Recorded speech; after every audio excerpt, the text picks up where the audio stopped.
Hello everyone. Today I'm going to make some bath bombs. This isn't exactly a tutorial. It's more of just kind of, I will leave the recipe in the description, but it's more of just kind of me making them and kind of just videoing the process and kind of showing you. But I will kind of state a few things first. If you are going to make them, it's not really like mandatory, but it's kind of important that you wear some kind of gloves, like these doctor style gloves, just because, especially if you're going to like give them away or especially sell them, you don't want to get like germs and dirt and grime and stuff into the bath bombs.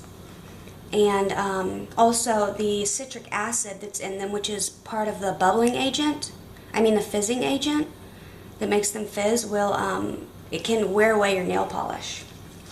So I've got all the powdered ingredients in here, which is stuff like baking soda, citric acid, there's some Epsom salts, there's a little bit of kaolin clay, and then a little bit more, well, I don't know how well you can see it, but the one that's a little bit more yellowy is some goat's milk powder, which I just added to this batch because I felt like I wanted it in there. So now I'm going to mix them all together, and oops, apparently I'm going to spill them.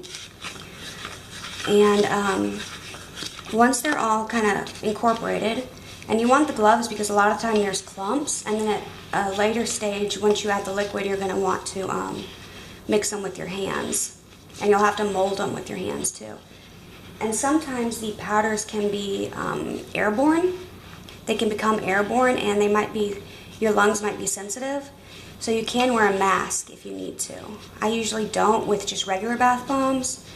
If I'm making ones that are going to be bubbling as well, that the ingredient you have to use to make them bubble gets very airborne and will be, and I don't really know how you can withstand that stuff because it's like very, very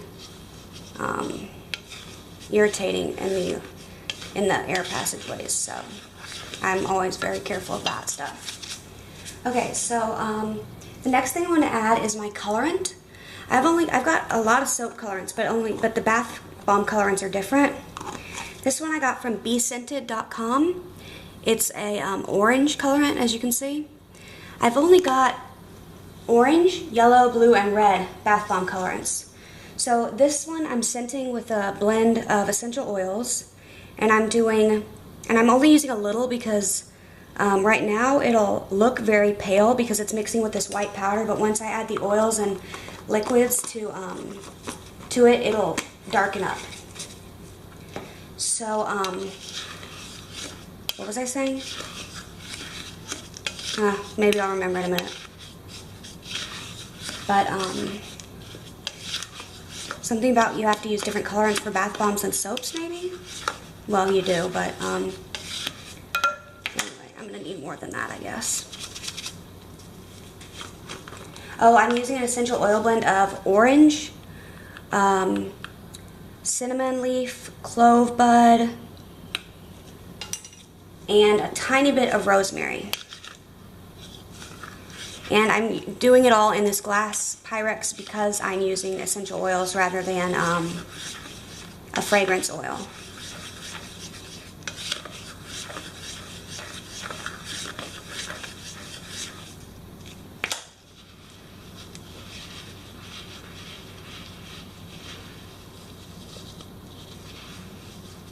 Sorry if I'm kind of quiet for a minute or two as well, because I'm also kind of enchanting this and working in my intention into it as I'm mixing it.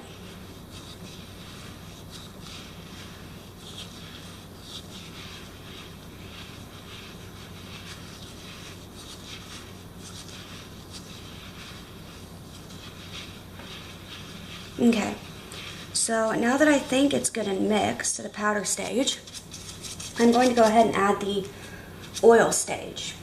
And I'm not looking for the bath bombs to be like super dark.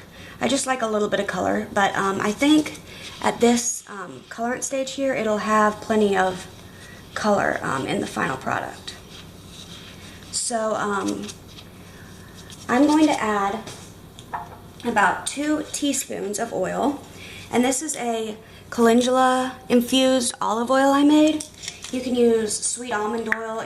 Well, sweet almond oil is what I would usually use, but I'm going to use this instead. I'm going to just kind of pour it into this spoon that I used for this. And just kind of do 2 spoonfuls, which will be a little bit more than 2 teaspoons, but that's okay. And if you see, you can kind of see how the powder automatically darkens with it. Well, I guess y'all are having to look kind of through the bowl. Let me see if I can put it like that where you can't. Well, I'm sorry. Y'all aren't looking straight down into it, so it's a little harder for y'all to see, but maybe in a minute I can bring the camera around. My hands are messy, so it's kind of like I can't just pick up the camera really, but I can pick up the bowl. See how the powder kind of darkens? So then I'm going to add something called Polysorbate 80. This is also from Be Scented. This isn't a necessary ingredient, but it helps when you put the I'll pour it in here, bath bomb into the water. Instead of the oils you're adding to it just floating on the top of the water, they'll emulsify into the water, meaning they'll mix. So I'm adding about a teaspoon of that. And then I'm going to add my essential oils, which smell amazing.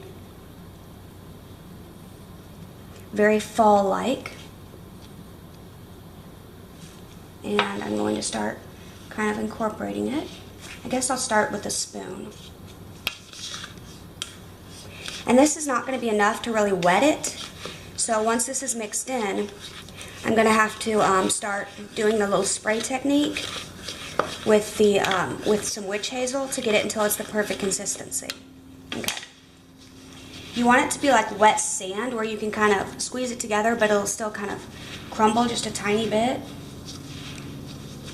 And hopefully you can tell it's getting darker now. And this kind of, if you use the proper colorant, like a bath bomb colorant rather than food coloring or a colorant made for soap, it won't stain your bathtub or leave a ring or stain your skin like food coloring can. See, this one, it's a little bit pressing together, but it crumbles real easy. So if you were to put this in the mold like this, oh my gosh, it smells so amazing. It would not stay together. So the next step is to add a couple squirts of witch hazel. And I have this in a bottle, which I labeled witch hazel, so I don't get it confused, because my alcohol is just like this. And it'll start fizzing, if you can see. It's starting to fizz. So you want to like mix it in really quick. Then add a couple more squirts and mix it in really quick.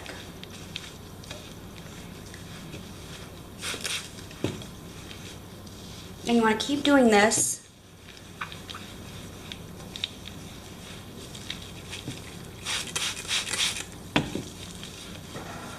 Ugh, the witch hazel smells terrible, but then the bath bomb essential oils I added smell amazing. I don't like the smell of witch hazel anyway. It's alcohol free, but okay, it's getting there.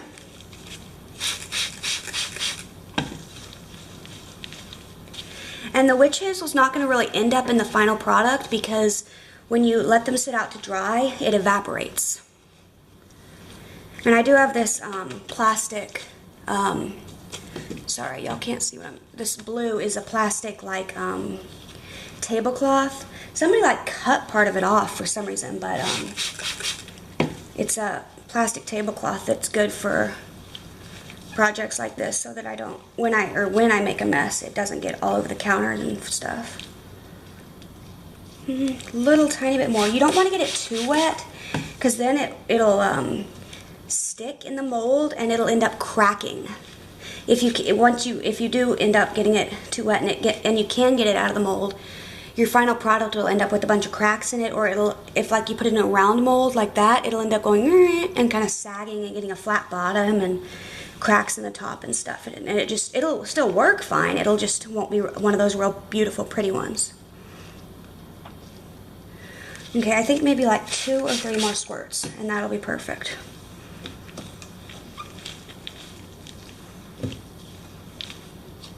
And the number of squirts isn't going to be the same for everyone, so you don't need to like watch the video and count the number of squirts I added, because it depends on the weather, the humidity, the temperature, I think like the kind of baking soda and the kind of citric acid you use could possibly, there's all kinds of factors to how much you need to add. So, okay, now I'm going to move all this stuff out of the way, the colorant and all the oils and stuff, the spoons. Okay, I'm going to need this big spoon, so I'm going to keep it. So I have this tray, it's a cookie sheet with some parchment paper on it. I'm going to set it kind of back here. And then I have this mold. It's, I don't remember if it's aluminum or stainless steel, but it's a round mold. It makes the round ones, and it's got this lip around it. I bought it at Be Scented, but the ones there's bescented.com, but the ones they're selling now are different than this. They used to sell this kind, but the ones now are different. It makes a perfectly round one with slight indentions on the top, like flat surfaces, but it's not like an oval-ish round one like this, like some of the molds, like the ones at Brambleberry, for example. So all you need to do to make them is you kind of crumble it up, kind of put it in there lightly, pack it down slightly, and then like overfill it with like crumble. Don't push that part down. Then you just set that side down. Kind of do the same for the other. You can just kind of scoop it in there, kind of wipe it off. I kind of pat it down a little bit and then make sure there's some extra on top. And then, some people say when you push them together to twist. I've found that that makes them come apart. So you just push it down. You can twist a little at first, but then you just want to push straight. Just push them straight together. Make sure they're going like right together, not sideways or anything. And then just kind of keep pushing the rims clear. And try to get them, you know, as flush as you can get them. Like, see, there's still a big gap on that side, so you need to try to push it together more. And just keep clearing out the excess stuff that's getting in the way. And there we go. I've got it all the way together, as close as it'll go. So now to get it out, you can just kind of, and then when you try to tug on it, you'll kind of feel that it's released itself. If you try to pull it off and it's kind of like stuck, don't keep pulling, because you'll pull the whole bath bomb in half. Just keep tapping on it with a spoon, and you can use a metal spoon, a plastic spoon, whatever, until it naturally pulls apart. And then you can see that top half is pretty darn perfect. And then, oh, this part's gonna pop off of its own accord. So then there we go, a pretty perfect bath bomb. And if you want, you can kind of leave the edges as they are, or you can kind of wipe them away, whichever you prefer. I find if you try to wipe them away, they become more, it gets them more crumbly, and it looks less nice. But whatever. And then you just kind of put it on one of the flat little edges, flat little tops there, right on your tray, and you let it there to dry. Sometimes they are really stubborn, and sometimes you can't get them out. You have to just dig them out and start over. And sometimes you think you got them out, and then they end up crumbling in your hands. Like, you get them like this, and then you go to set them down, and they'll just crumble. That's definitely happened, and when you first start out, do not expect them all to turn out perfect, because trust me, they are not going to. So I'm going to finish up this batch, and I will come and show you how they end up. Okay, so here's how they turned out. I ended up getting 4 in the end, but this one here on the end didn't have as much powder to pack into it, so it's still round, but like when I picked it up, it kind of indented because it's just not as dense as the rest of them, which is fine. I think they look really nice. They certainly smell really nice. I like the color. It's kind of a peachy orange, but it's still really good fall color. They're going to dry and be hard. They're still wet. I just made them. And I'm going to kind of show you an example of how they work with this bowl of water. This is the bowl I mixed them in, just made them in. But I cleaned it out. So I'm not going to put one of those in there because I don't want to waste them by using them like that. But these are little bitty ones that with, not my last batch, but a few batches ago, I ended up with a little bit of extra because I didn't make them using the round molds. I used a different type of molding system, like silicone cupcake style molds. And this was a mini cupcake mold I made it into. And so I'm going to put these both in there and show you kind of how they fit. This is a little bit of a different recipe too. Like, it doesn't have the salt or the goat's milk powder, but it's basically the same.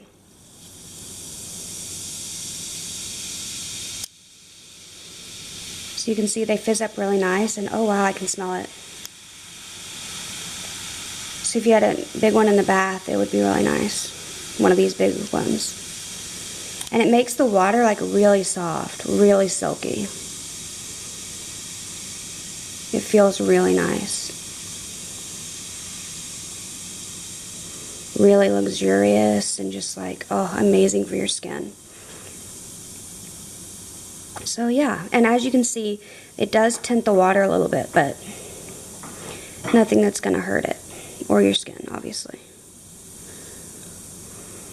These ones smell like a fresh cut grass, which is really nice. But these are made with a fragrance oil, not essential oil, of course. But I really like the way these smell. They're perfect for fall. So anyway, I hope you enjoyed the video. And blessed be.